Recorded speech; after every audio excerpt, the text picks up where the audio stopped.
Hello, everybody. Welcome. Hi. I hope everybody's doing well today. Um, our stream today is about the partnership of parents and adult children in supporting self-advocacy in neurodivergent and autistic children. My name is Ryan Walsh, and I'm a facilitation specialist at AANE. I've been an employee at AANE for a little over 4.5 years.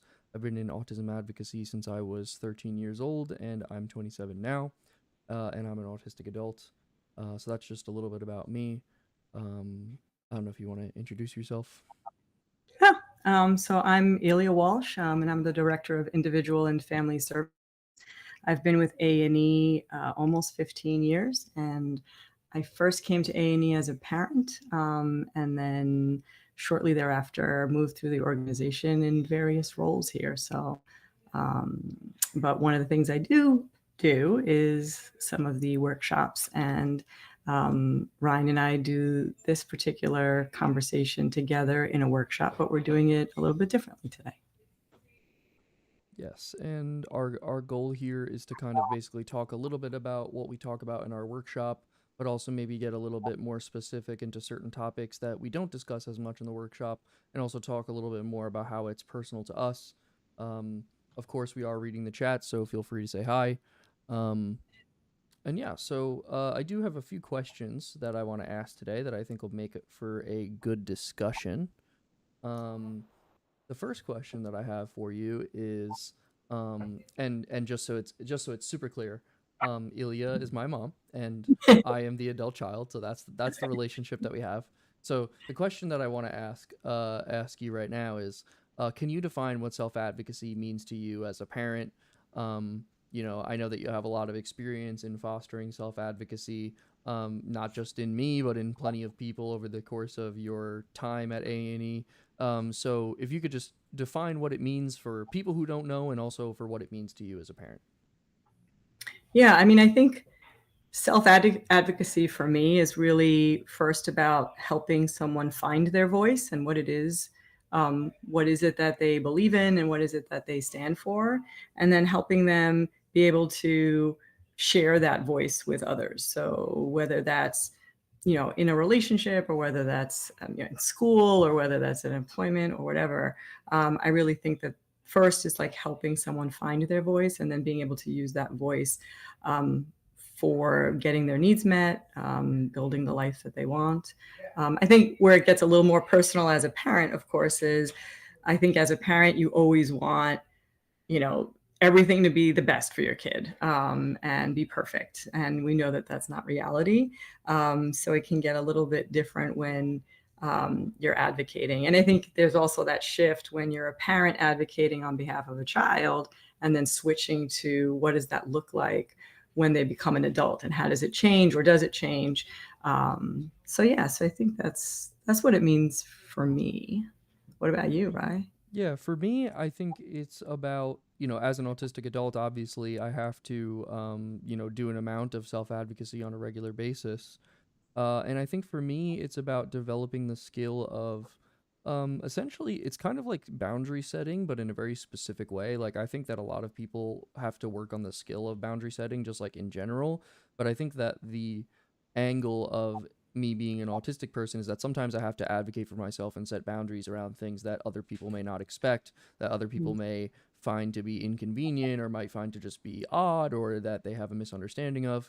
So I think that a lot of it is partially providing an amount of education to other people who may have a difficult time understanding my experience, but also it's about making sure I know what my needs are and knowing how I'm feeling and how I'm reacting to my environment, and how I want to proceed in working with other people to deal with problems that come up, or maybe just needs that I have, depending on what the situation is. So, and I think that it's gone into different places over the course of my life, as I'm sure we'll get into as we talk. Um, but it's not something that just like, you learn it and then you're good at it and then you can do it. It kind of it goes more like up and down like this. And um, I think that there's a lot there. So I think that that's a really good place to start. Um, so just to be really clear, self advocacy um, is about finding ways to communicate and express your needs and to have them be met as an autistic adult. But I mean, in this context anyway, self advocacy in general is a skill. But like in this context, it's about finding ways to have your own needs met and to be um, and to communicate about them openly and hopefully have people around who you feel will respect those needs as well. Um, and so I think just to kind of move along here, I think something that's really interesting is, it's not often that you see a parent and child duo in the autistic community kind of communicating in this way, like in this medium. And of course, you see this kind of advocacy happening in places, but I think to just be here and to be able to communicate in this very straightforward way and to have an organic conversation with each other as a parent and child, what are we bringing to the table? What's the thing that we're able to kind of talk about? What have we learned over the course of these years that we have worked on this idea of self advocacy? It's a big question. You asked, there's layers in there, but I think what I hope to bring to the table as a parent is recognizing that, like, I think one of the first things was I wanted to do things differently than the way I think things were done with me as a child. And so I wanted to make sure that um, my kids had a voice and that what their voice was heard. So I think part of bringing that as a parent is taking my own experience in growing up and saying, what do I want to take that works? And what do I take that maybe didn't work? And how do I do things differently? And what do I have to do to learn to make some sort of change? Um, and I think that takes a lot of self-reflection and a lot of work, internal work. But I also think having the support, I mean, I've been with AANE for a long time, so I think I had support of colleagues there as well to help me learn and grow and develop, which I think made a big difference for me. And again, I also have professional experience, so I think that's helped with it as well. But honestly, I really think the support that I had around me made it really helpful. And also having an idea of what it is I wanted to do differently, even if I wasn't sure exactly what that was, but I knew I wanted communication to be something that was more transparent and more open, and then really validating, my kids' experience, if I'm saying it that way. So yeah. Yeah, and I mean I can echo that. Like growing up, I think I definitely understood that there was an emphasis on developing communication and finding ways to work with each other, and that especially as I got older, even when we didn't agree or even when we didn't, have the same ideas about what should happen in a situation or whatever, I was always allowed to at least communicate my side of things and say this is why I feel that this is relevant, and my opinion I felt was given an amount of respect and amount of value and weight. um and I can tell obviously that there was like a very intentional effort behind that, and I think that's a lot of what we are talking about here and in our presentation that we do is like the amount of intentional effort to put in of respect. I think that goes both ways. Sure. I think that I often felt like my opinion and my shares were very respected growing up, and I think that ultimately that empowered me to go out and then advocate for myself more because I was able to say like, well, if my experience is regularly being valued as I share it, then other people might value my experience as well. Whereas like if I was constantly in an environment where I felt like my experience wasn't being valued or I felt like my experience was being invalidated, I may not want to go and share as much. And I think that at points in my life where I felt more supported and more understood were times where I was able to practice more self advocacy. And I think a lot of people, just from being in groups and stuff, I think can report the same thing.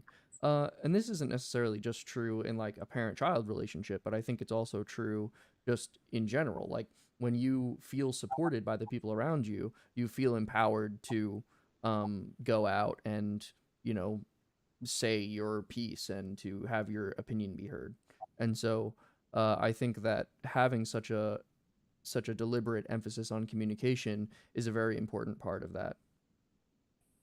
Yeah, and I also think that there are many times where there's I'm going to say it's sort of like a programming that happens where if you feel like you haven't been heard for so long, and I think you touched on it, then it becomes that, well, probably I'm not going to be listened to. So why even express what I'm thinking? Why even share it? And then sometimes you even stop learning. And this is just coming from personal experience. You stop thinking about what is it that I need, and you worry about what everybody else needs. And so then it makes it very hard to self-advocate if you're not even sure about what your own needs are, because your focus is external instead of thinking about internal. So that's another piece of it that I think people get caught up in, which is unfortunate, because I think hearing everyone's voice is paramount, so that you can then have some sort of consensus or some sort of way of moving forward together, than someone feeling stuck or feeling like they're not heard. Yeah, Molly was just asking in the chat, how has AANE supported you as a parent in helping your kids gain self-advocacy? And you talked a little bit about that already, but like, can you talk more specifically about the ways that your colleagues had supported you in that time? Sure. I think, I came to people, well, now who I work with, but also were sort of a coach or mentors to me as I was coming to A&E. Um, there were times where I came frustrated or hurt or angry about something that happened at school, and I could really share with them, and they understood where I was coming from. And then they could shed some light on maybe different perspectives, or maybe shed some light on, well, did you ask your child about how they might feel like that, about that? And so, encouraging me to meet people where they were at, and that when we say that, as when we're working with people, when we say that, we actually live it. So I think that's part of it, is recognizing also what my own energy limitations were, what my own resource limitations are. What am I willing to put energy in? What am I not? How do I care for myself as a parent? So I think all of those things helped give me like a foundation that I could have and say, oh, I have people I can go to and ask questions and get support from, and also encourage me to try things. I think that's the other piece is, I know for me, and maybe this happens with other people, but you might want to try something, but you get stuck in perfectionism, or you get stuck in, well, what if it doesn't work? Or, I'm running out of options. The encouragement was always try it, assess it, take what works, leave the rest, pick something else. And that nothing gained, nothing ventured, nothing gained, I guess, but it's really was about that. Life is a journey, and so pick your things that will help you now, and they might not help in the future. They might have to be different, right? But at least trial and error is okay, and not failure, because I hate to use it that way. But if something doesn't work, that's okay too. Like, just keep moving forward. So I think that's probably the biggest piece, is really helping me understand things differently, helping me see your perspective, when I was frustrated, or so maybe someone else's perspective that I hadn't thought of, and helping me sort of nurture myself enough so that I could have the energy to kind of keep going. So I think those would be the few things. It's a great question. Yeah, I mean, I think that's a lot of things that were, Mhm. provided support. And something that I remember even as a young kid, like, was the A&E perspective, was like, the meet people where they are, looking at things through a neurological lens type of conversation is like something that's always been present in the A&E conversations. And I feel like there was something where it was like, what are you doing to meet your kid where they are? What are you doing to interpret your kid in a way that's charitable to them and validating to their experience and their worldview, which, like, I remember at the time was not something that was everywhere, and like now it's, now it's everywhere, but at the time it wasn't everywhere. So Yeah. I think it just goes to show how that perspective can be helpful. And as with my mom being supported in that way, and being given those tools in that perspective, I think that I was better off for it as a kid. So, and of course, going into adulthood as well, I'm better off because of that perspective being given that way.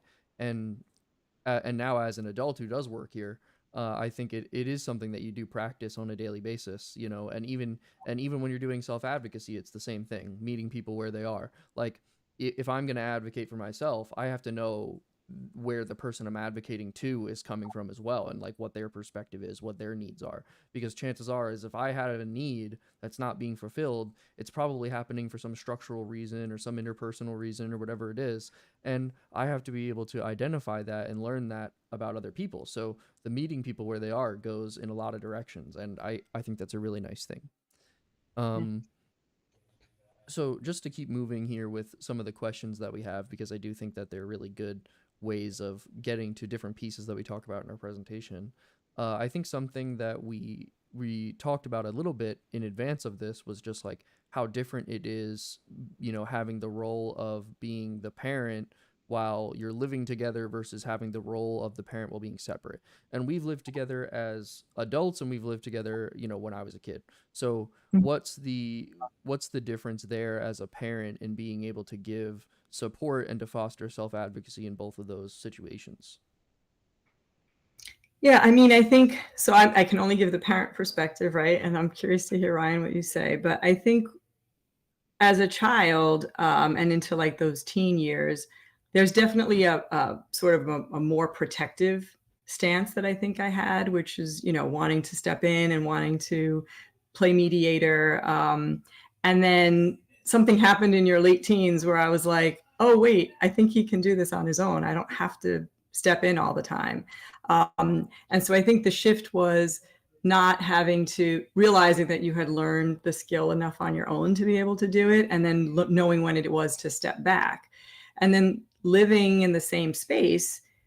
I think, and especially into adulthood, from the teens to that adulthood piece, was important because I was able to then sort of say, okay, I can step back, but we're still like in the same space. So I can, I don't know, maybe appeals to my own sense of like being able to monitor and make sure you were okay. And like, and then now that you've lived on your own for, I don't know, 4 or 5 years almost, it's like, okay, he's got this. And I don't have to know all the details. I don't have to know, and I think it's actually helped me feel more confident, and to be totally transparent, more confident in you, because I'm like, he can do this. He's got this. He's been doing it without me.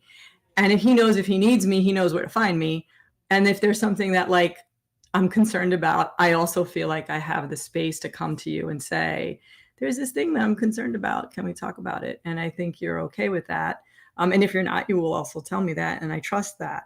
So I think those are the pieces that feel different to me. I don't know, like, what's your perspective on that? We've never really talked Yeah, about I it. think that I think that for me it's like about that you kind of talked about creating a space where it's okay to have that back and forth. And I think that that's pretty much the long and short of it for me, which is like the feeling that that space exists whether we're in the same household or whether we're not in the same household. I think that that space is there, and that it's not always the most easy thing to navigate and to like get through, but I mean that's kind of the nature of those kinds of conversations, is they're not always easy to navigate, and they're not always easy to get through. But I do have the feeling that at the end of the day we have the intentionality of trying to get onto the same page, and understanding how we want to move forward with whatever it is, or if I need advice or if I need support, that I am getting like a good amount of, I'm getting transparency, and I'm getting information that I didn't have, and I'm getting perspective, and I'm getting all those things that I would have gotten when I was younger, but just as an adult in a way that is, in a way that is more, I guess, egalitarian, but not like in a, weird way, but just like in a I'm an adult and I'm being respected as an adult, whereas like, you respect an adult and a child differently. Like, and I think that that is something that I notice whenever we enter into those spaces, and it's very important for me to get a sense of how I can um, like come up with solutions myself and like still be informed and have perspective. Yeah, yeah, Some absolutely. Molly said, as someone who just moved out of my parents' house today, what are your advice for having your parents getting out of the space, having to hold on. What are so let me read this again. As someone who has just moved out of my parents' house literally today, what is your advice for having your parents get out of the space of having to advocate for you? I just turned 27.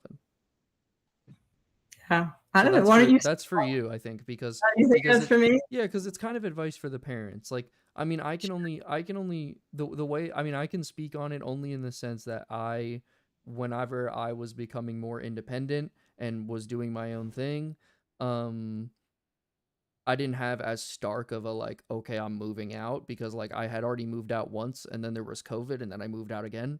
So it was kind of like there was kind of like a little bit of weirdness there, but a lot of it was just like setting boundaries and being like, I'm doing, and we're gonna talk about that in a minute, but like a lot of it was saying like, okay, like I'm going out tonight, I don't know when I'm gonna be home. And then it would be like, well, when that, we need to have more of a conversation of like, what do you mean you don't know when you're going to be home? Like, I have to have like more information. I have to have some kind of assurance that you're doing all right.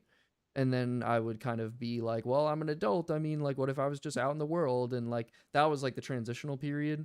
And then, like, when we got past that, and then it was more of like me being on my own more regularly, I think at that point, through discussing it and being open about it, we were kind of able to get into this place where I could be, just like I think there was a lot, quite honestly, I think there was just a lot more faith in me to be able to handle those things and to be able to deal with, you know, like doing my responsibilities and being able to keep up with my work and being able to manage my relationships. Like, I think a lot of that's, I had built a lot of those skills up, and I think there was a lot of evidence to support that. So then my parents saw that and they were like, all right, he can do his thing. We don't have to like moderate him as much.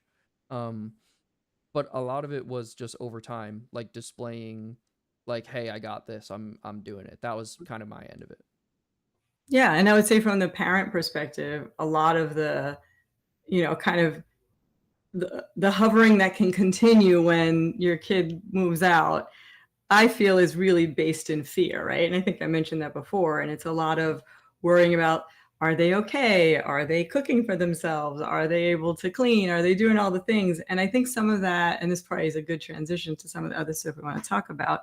It's really about like, there are expectations I might have had in my head that weren't shouldn't be ones that I place on you because you're an adult and you have your own set of expectations for yourself.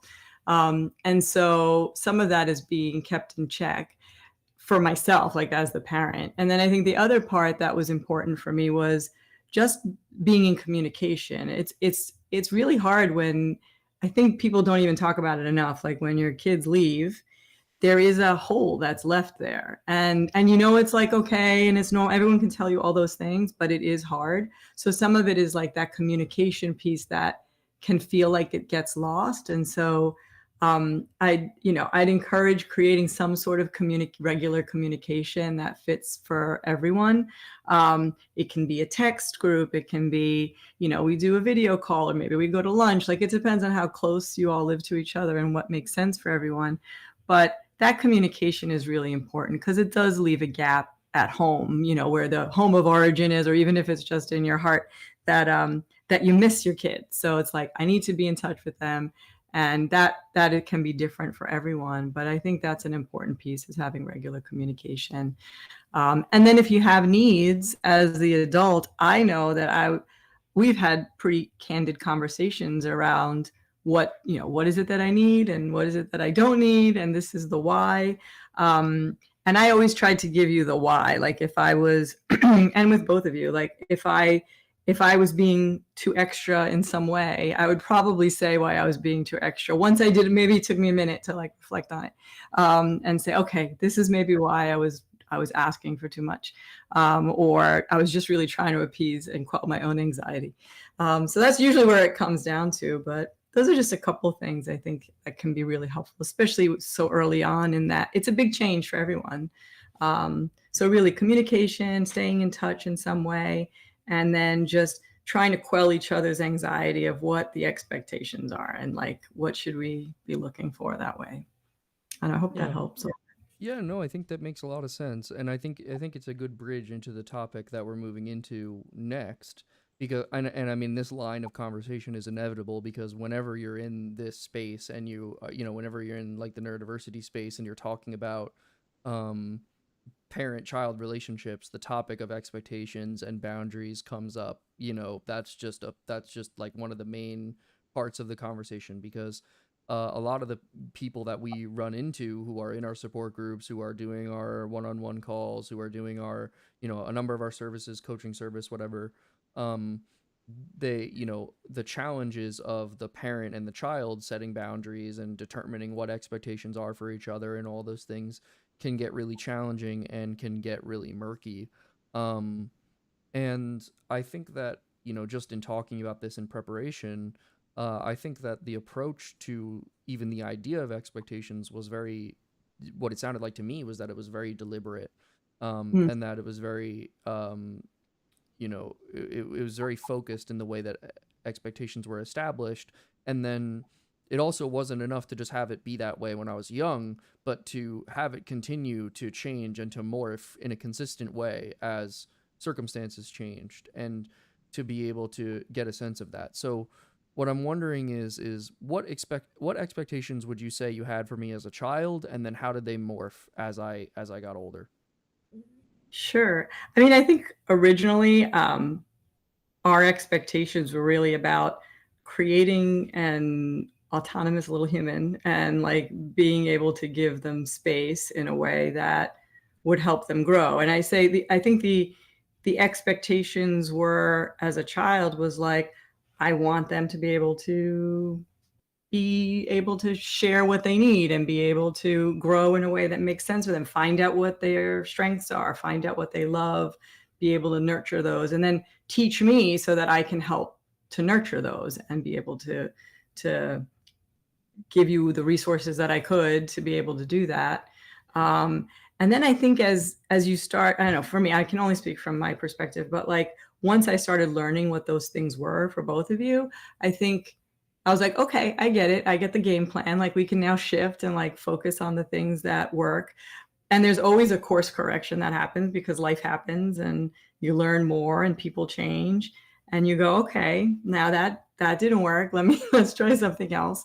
And then as you got older, I think the expectation was, look, I want you to be the happiest human you can be, and that doesn't mean you're going to be happy all the time, but one thing that I would like is to not worry about where your food is coming from, if you have a roof over your head, and that you're surrounded by people who respect you. And that can be one person, that can be 10 people. I don't care. I just want people who around you who can respect you. And I think we may have even added the way we do. So I don't know, maybe that shifts a little bit because parent to someone else is different. But those are really the expectations. And look, I mean, I think there was also the expectation, we've talked about it before, of going to college. And I think the reason that was such a big thing was my parents did not go to college. They weren't able to go to school. Dad's dad could, but it was a struggle. Dad and I struggled to go through college. Like we did it and we did a bunch of it, but like it was not easy, the path that we took. So it was like, okay, we want that path to be easier for you guys. And so grandparents supported that. We supported that. But again, sometimes that changes and it's not what you expect. So then it becomes more like, okay, as long as everyone's still on board, that college makes sense for everyone. Okay, so then maybe that looks different than my experience in that. It's more about follow your passion. What do you love? Stick to that. Choose that. You can always change your major. Like I was never like an issue for us. But like go learn, be with other people your age and like build that out. And that looked very different because neither one of us went away to school, but you and your sister did. So that was definitely a change for us that we had to navigate to. Yeah, I think as far as like what I perceived as expectations, and I think that as far as like the expectation of you have to go to college, and we're not here saying like these are the universal Oh expectations that yeah. everybody should have. Oh Like no, no. this is just what was expected of me as the child to my parents. Like this is not about like this is what you should expect from your children or anything like that. If you're a parent listening, or like, I think the thing that we're trying to emphasize is you know everybody has their own unique situation, and that they have to kind of figure out what are expectations that work given their environmental factors, their circumstances, their relationship that they have, etc. And so I think that the expectations that I perceived both growing up, and I was kind of able to perceive the reason for them, and I was often directly communicated the reason. but I kind of got a deeper understanding of it as I got older. But I think that the idea, you know, if you I think nowadays if you told somebody all you have to do is go to college to have a roof over your head and have food on the table, um, you know, that would be kind of a funny statement. But at the time that was the thinking was it was if you went to college that you would be able to access some of those things, you'd be able to do some of those things. So it was it it was there, here's the expectation, but then it was also like we're not going to burden you with like figuring out all the logistics around it. We're not going like we're going to invest effort into making sure that this is an easier thing for you to do. So it's kind of there was kind of both ways, right? It was like, okay, we have this expectation of you, and like low key it's kind of mandatory, like you do kind of have to do this, but like we're also going to support you all the way through it, and we're going to give you all the tools that you need to make it happen, and we're going to, you know, guide you through all the different ways that there are challenges. And you know, there were definitely things that came up over time, whether they were academic related or whether they were social related, where you know my parents didn't have all the answers and I had to figure out the answers myself. And there were times where we sometimes around certain topics we couldn't even have a super productive conversation because it was like we Mm, don't have the skills to, you know, right. we don't have the life experience that you have. And then that was me kind of becoming an adult in my own way. It was like this is my own life experience, this is my own time that I have, and that could be related to being in college, that could be related to employment, that could be related to relationships that I've had over the years with my friends and partners and stuff. And so I think that learning like okay, there are some things I'm going to be able to go to my parents for and some things I'm going to have to figure out myself and learn on my own was something that was a big part of, you know, growing up for me, and also managing those expectations and also figuring out like what are the expectations that I have for myself. And I think that Yes. if things were different and there wasn't such a clear communication around around those expectations, I might not have such a good idea of what I expect for myself now as an adult. And I think that having that open dialogue about those things really helped me to be a little bit more aware of not only what my parents wanted for me and what they wanted to see me do, but also what I want for myself. How do I want to live? What's going to make me happy? Things like that. And, um, you know, I was also very lucky to be able to have a level of autonomy and flexibility in making those choices. There's definitely an amount of privilege associated with that because, again, I had resources, I had support, and I know that for a lot of us in the community, that can be a very difficult thing to access. But I think leaning on what you do have and getting a sense of what are my strengths, how can I leverage them, how can I put myself into situations that are going to make me reflect about what I want, what are my goals and expectations for myself. Um, and so I hope that that kind of gets to the heart of the concept of expectations and boundaries in at least in our relationship, because I think that it's not easy for anybody to navigate those things. Um, and I think we already kind of touched on this, but a little bit. But I'm wondering if you have anything else to say on the idea of like because we talked about communicating expectations and like how that was done for me when I was younger, whether it was explicitly or like implicitly through behavior. Um, how is it different to communicate expectations with an adult child versus like a child who's like high school age or younger? Yeah. I think when the child's younger, a lot of it is more around the behavioral stuff, right? It's like, oh, we're in we're in a restaurant, so please sit nicely. And then I think the biggest piece of that would be the why. And that's the thread. The reason why I say that, I gave that example is the why should carry through all the way. And I mentioned it earlier.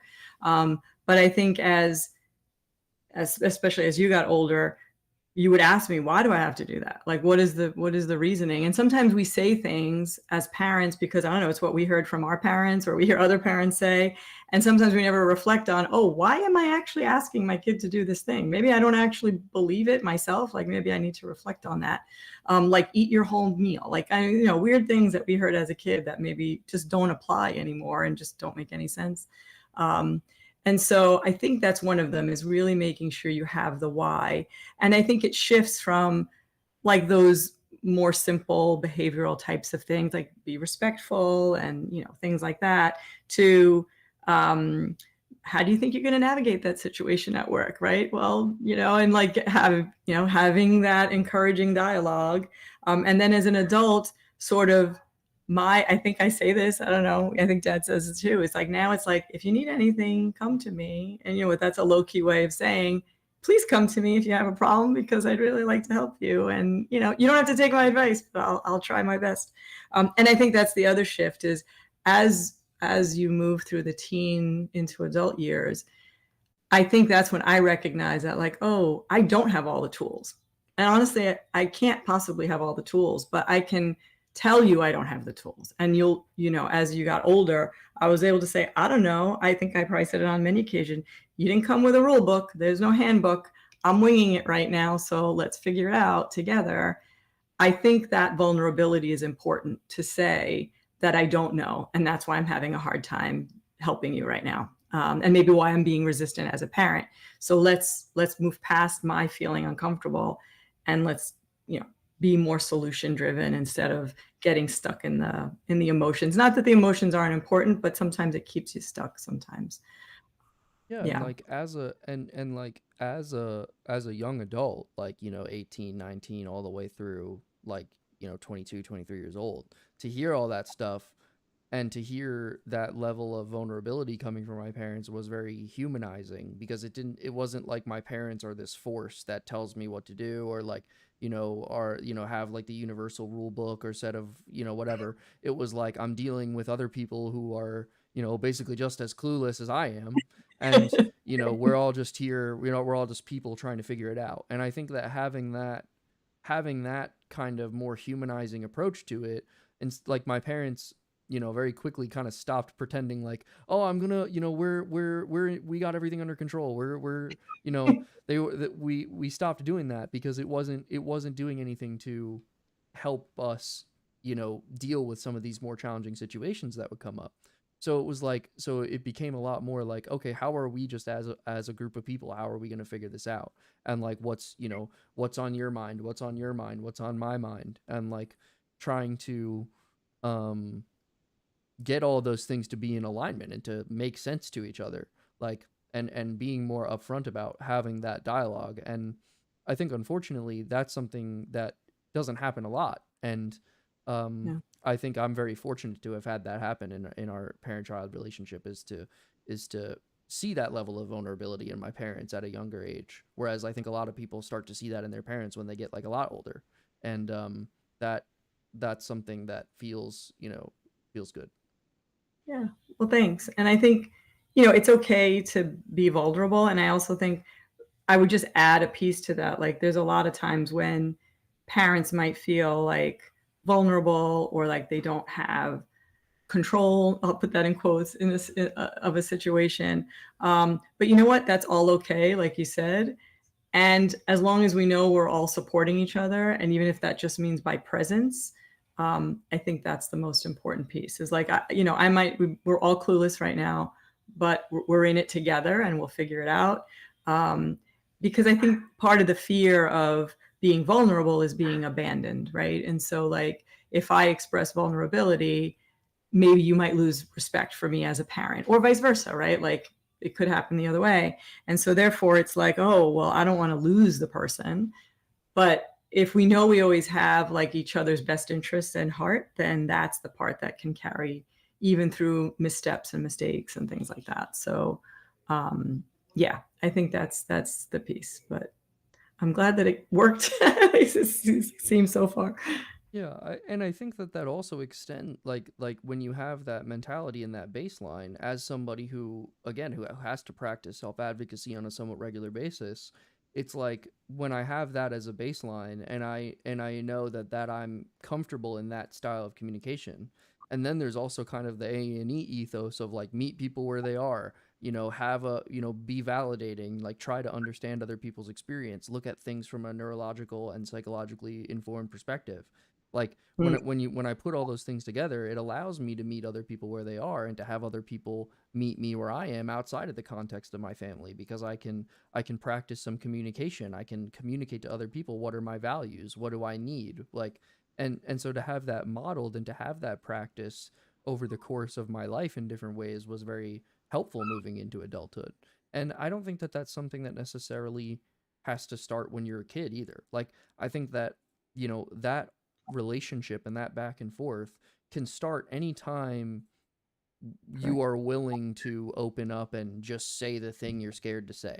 And that, and that can be really tough. That can be really challenging. But I think that when you take that step to do that, you're showing the other person, hey, I'm just another person just like you are, and I want to figure this out and I need help.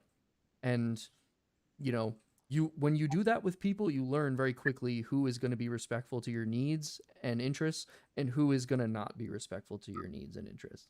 And I think it's a very good way of getting a sense of um, who's going to treat you with respect.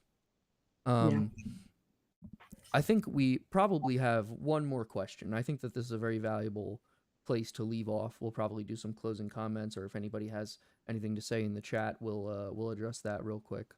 Um, but I think the final thing that I think is important, and we did kind of cover it a little bit, but I think giving it specific approach is important. What are some mistakes that were made from myself and you guys as parents, um, and how did we deal with them? How do we move forward from them? Yeah. I'm trying to think of specific instances, and I know there's um I think when we were preparing you to go away for the first time to school, to college, um, I was super extra. Like, I was very helicoptery. I was trying to make sure all of the things were covered. I mean, I was trying to mitigate so many things because I was so anxious. Again, I didn't go away to school. Dad didn't go away to school. So we didn't have that background of knowing what it would look like. Um, and so here we are, here's my baby in the world. And then like, I wanted to I'll put all the padding around. And in looking back, really only like in the last few years, looking back saying, wow, that must have felt like a lot. Like that must have felt really heavy for you. And I was like, ooh, I think I was extra, like too extra. And I probably should let you figure out some of that stuff on your own sooner. Um, so that was one of them. And I think we naturally, again, it got weird because of COVID and stuff. But I think what I learned was when you came home was like, you know what? He's been on his own. And so like for me to put certain expectations now back on because you were home was kind of silly. And I was like, wait, he was doing some of this stuff on his own without me there. So that's my own check, right? Is saying, um, you know, I need to reflect on what it is and why I did what I did or how I did it, whatever. And then say, okay, time for me to step back. And I think that happened again. I think it happened a couple times in high school. So I'll step back where I wanted to speak on your behalf at school, and you had sort of started saying something and being very specific about what you needed or what you thought you wanted. And I was like, oh, well, wait, I need to be quiet and let you speak up. And there was another teacher there who reflected with me and said, can we let Ryan talk about what it is he wants? And I was like, oh, yeah, maybe I should do that. And then kind of unpacking it with you afterwards, right? Is like saying, I'm sorry I stepped in. I really should have listened to what you were saying more. Or, um, you know, I think later on saying, yep, the reason why I was extra was because I was just anxious and I didn't want, I wanted to set you up the best way I could, even though it probably didn't matter one way or the other. So those are a couple things. I don't know if you have something else that you remember, but Yeah, no, I mean I can definitely talk about some of my mistakes, which is, especially like in the with the college thing, like, you had all these ideas about how like mitigating damage and making sure that things were going to be great, and then I basically just took all that and smashed all that with a hammer and kind of just did whatever I was going to do. And I think that that's a lot of where I did like my own growing as a person, and had to manage myself and to become self-sufficient. um I think that there was a period of just having to learn to be self-reliant, even more so than I think I already was. And I think that was very important. And then I think that another thing that I have always stood to work on is just kind of, as somebody who likes to talk and likes to communicate with people, I think that sometimes I don't always communicate very directly about how I'm doing or what I need, or managing any of that. Um, and I think that there's a lot of work to be done on that always. But I think also um, a lot of that was managed through communication and being willing to talk. And I think that that takes me to responding to one of the comments here. Somebody said somebody was kind of chirping about is this for upper middle class parents who can bankroll adult kids in perpetuity, or for lower income people who can't always afford that but aren't on Section 8 and SSI? Because these back and forth conversations may not be feasible for people whose parents don't have a fairly large um, net worth. And so I want to address that because I think that if you think that having a back and forth conversation about being transparent about boundaries and talking about expectations that you're having between yourself and your parents is something that's even remotely related to net worth, you are confused. You need to be able to have a conversation, an honest conversation, whether you're the adult or whether you're the child, with like this is all based on being able to have an honest conversation.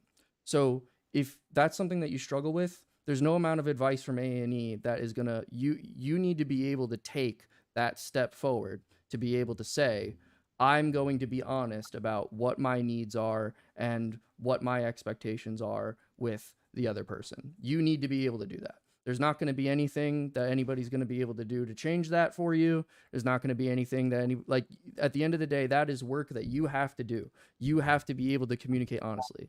So I don't think that having these back and forth open and honest conversations has anything to do with net worth at all. And I don't we haven't even really discussed that. I mean, I discussed that I was fortunate to have support through college. And I absolutely am fortunate to have support through college, and I recognize that that's not something that everybody has access to. But what you do have access to is the ability to have an open and honest conversation. And that's your responsibility. So if you want to talk about growing up and you want to talk about being self-sufficient, then that is, you want to talk about being able to support yourself in perpetuity, then you can do that by being honest and, being forthcoming about your expectations with people. Can I? This person continues to say, oh, go ahead, go ahead. Yeah, no, I just want to add to that because I think, people don't need to know all of our backgrounds, but I would say I came from no means, and my parents didn't have the means. If we're talking about net worth in that respect, but transparent communication was still a thing from when I was very young. I probably was talked to about things that I probably shouldn't have been talked to about because my mom particularly wanted to be transparent about what's happening in our lives so that I wouldn't fill in the gaps with other things. And so I think communication does not have um, a status, so to speak. I think communication, now, what can happen is when you grow up in a particular culture or something where communication can be difficult or expectations are set that can't be met, what has to happen is someone has to break the cycle somewhere, right? And start opening up that conversation. So when I made reference to not having the ability to voice my own needs and wants as a child, that's where that's coming from. And I wanted to change that with my own kids. So that meant I had to do the work and not blaming anybody, nobody's fault. It's just my parents are doing the best they could with what they had. And I felt like I understood that, but I also needed to do something differently. So I had to do my own work, go to my own therapy, figure out what my own patterns were and be able to change them. And that does not have anything to do with um, net worth rather, or like anything having to do with any of that stuff. It has to do with needing to figure out what do I have to do to make change and be able to build that communication. And yes, if you're starting this in adulthood, it can be hard. I'm not going to say it's not hard. It's not easy. It's not easy when you're doing it with a child either, to be honest. But I will assure you that the vulnerability can help you feel more free and also be able to build those deeper connections that just all humans need and are looking for. But it does come with work for sure. So, um, Absolutely. yeah. Yeah, I think a lot of it does amount to like at least the expectation and boundary setting stuff. I think a lot of it comes from being able to put in that time, and it is a lot of time. And sometimes, and I will just say from personal experience, I think my mom can back me up on this, is that I think sometimes it even gets worse before it gets better, but it Yes. does get better. And Yeah. it's, it looks great, it looks all wonderful because we're on a live stream right now and we're talking to all of you and we're addressing you. Yeah. But we have a real parent and child relationship just like anybody else. We've had problems in the past, we've had challenges, and all of that, any way that we've made it through any of that stuff has been through direct communication, has been through fostering a sense that at the end of the day we're all still here and willing to support each other. And I think that I think it's very challenging to see that that's not the case in a lot of situations too. But I think that just being that person, like you said, the person in the chat also said, I see a lot of my autistic friends burn out in their friendships due to disrespecting each other, and I think Hmm. that this also goes in the same in it's kind of related in the sense that if you want to feel supported by your friends, then you have to be able to have these honest and open conversations with each other. You have to be able to say like, I'm going to can I make a specific example of direct communication? Sure. So, and I'll use the example of friends as well because that's the what I'm answering right now. So like I don't want to be too specific because I'm on a live stream, but I had a friend do something that I was like, I being charitable, I didn't understand his expectations. I didn't understand what he was hoping to get out of what he had done, and it was something that was negative that he had done to me. And after a long time of not being direct with him, eventually it got to a point where I had a difficult time just not talking about it. So eventually I went to him and I was just like, hey, when you made this particular decision, what was going through your mind? Because the way that it came across to me was X, Y, and Z. And this is how I felt when you did X, Y, and Z. That's how it came across to me. And then they said, well, that's not exactly what I meant. What I meant was, A, B, and C. And like, my intention was to you know do I'm trying again not to be too specific, but my intention was, this is what I had to work with at the time, this is the information I had available to me at the time. And like, while I know I didn't make the best choice, I still feel that I was doing the best I could with what I had, and I was trying to be fair and I was trying to do my best.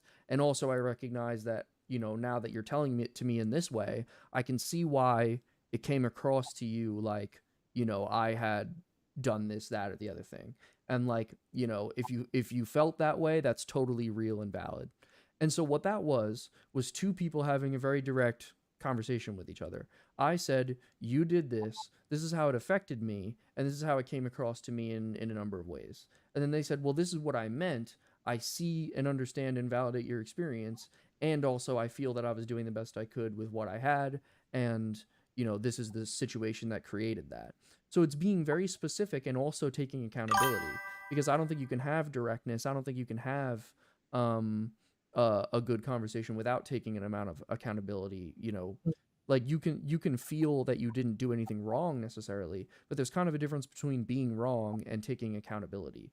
Like, if you can take accountability to the way that you made somebody else feel without feeling like you did something inherently wrong. Like, you can acknowledge that you were doing your best while also saying, hey, I can see how maybe something that I did was harmful.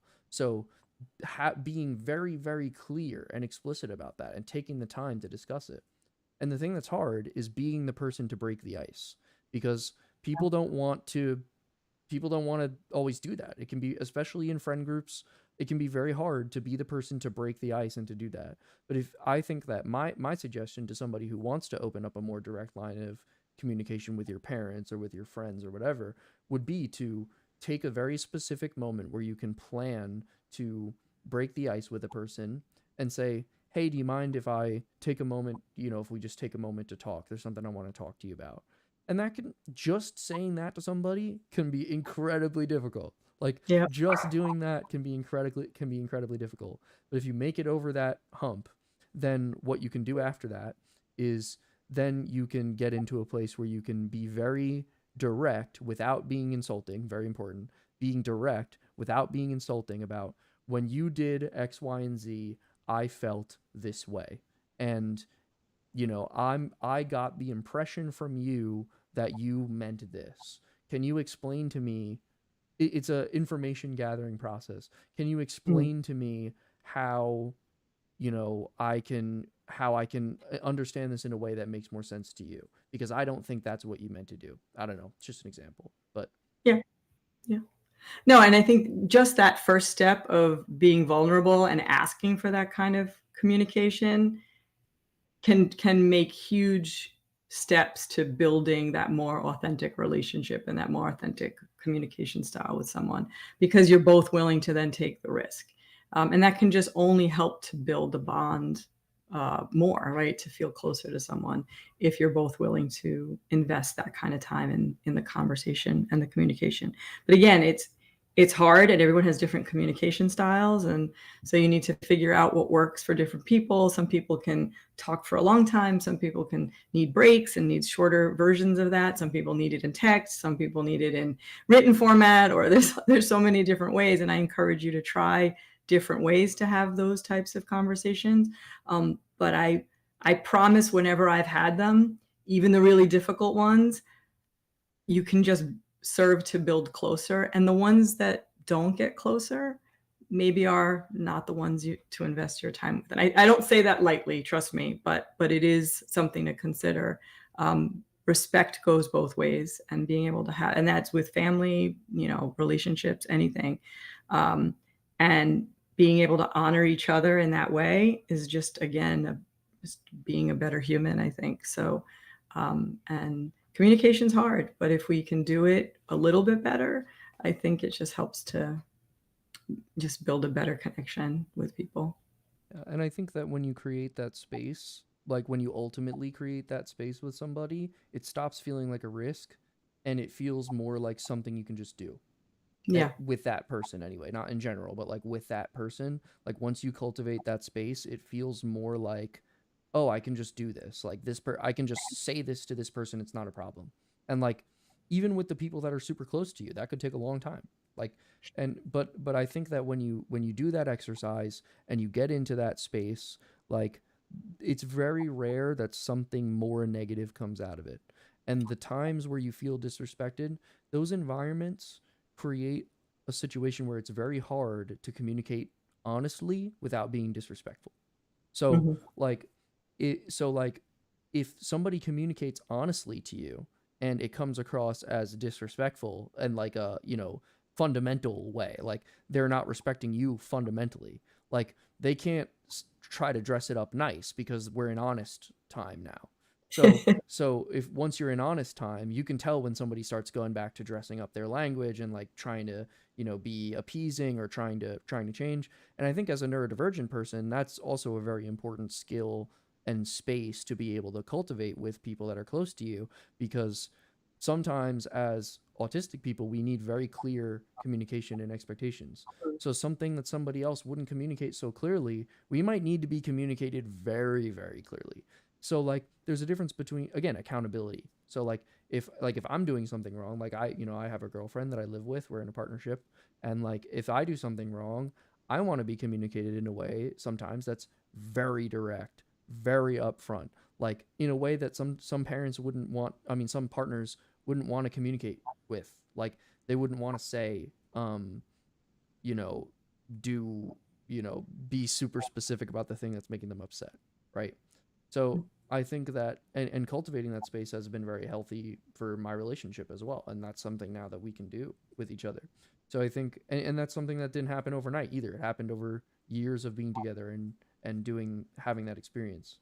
So um I think that at this point this is probably a pretty good place to wrap up. I think we covered all the things.